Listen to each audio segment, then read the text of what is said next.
Worried a little bit about the Fed, worried a little bit about inflation. How are the two going to come together here? Let's hear from Kingsview Asset Management CIO and Fox News contributor Scott Martin, and also Banrian Capital Management founder and president Shana Sissel. Scott, I want to go ahead and start with you because we're going to hear from the Fed this afternoon, and Cheryl broke it down for us with respect to what the markets are expecting. We're going to probably see some hikes. Question is how many we'll see this year. Guest yesterday said, look, it's already been priced into the market. That's the volatile swings we've seen. What do you think? Definitely priced in, Jackie, and that's what's weird to me is I think the Fed does have this lead block, if you will, to use a football term, given how great the NFL's been the last few weeks, is that it has the lead block through the line of scrimmage to have a couple rate hikes here, and they can say that.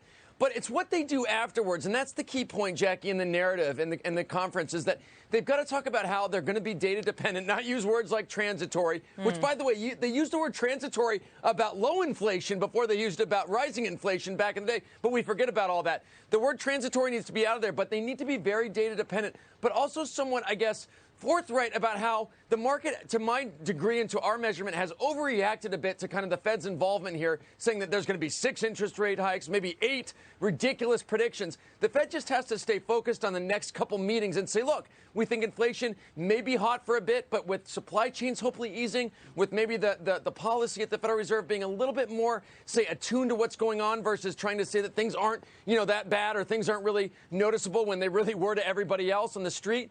That's something that the Fed has to come out and be a little bit more present about things and just talk about the next couple meetings versus going out to these wild predictions and saying, this is what we're going to do for the rest of the year and this is the way it's going to be, because they've been wrong in doing that. Right. And that's been stuff that's been really hurting the market. Yeah, and Jerome Powell definitely made some missteps, if you will. He had to walk back that transitory language, and that was really tough to swallow, even though the markets were saying that inflation wasn't transitory for a while, Shana. But this is a two-part situation, right? You've got the Fed. It's got to deal with the low interest rates. It's got to deal with pulling back some of that money printing. But then you've got an administration that's also, spent a lot and planning to spend more.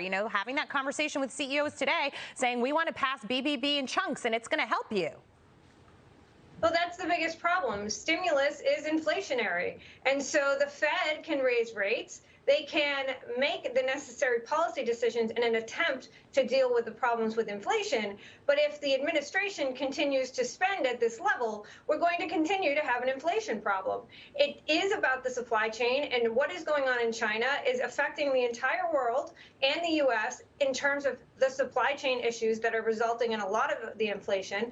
But any sort of stimulus at this point, any sort of additional spending is going to be a headwind to any policy decisions that the Fed makes in an attempt to address inflation. Yeah. Scott, let's talk about the fundamentals of the market a little bit, because we're, getting into earnings season here, and we're getting, mixed results from different kinds of companies depending on how they're navigating the challenges. Obviously, technology has been an area that's been a little bit weak the last few days in expectations of these rate hikes to come. Your thoughts on where companies stand right now dealing with all of these problems? I mean, it actually feels like things are okay on the fundamental side.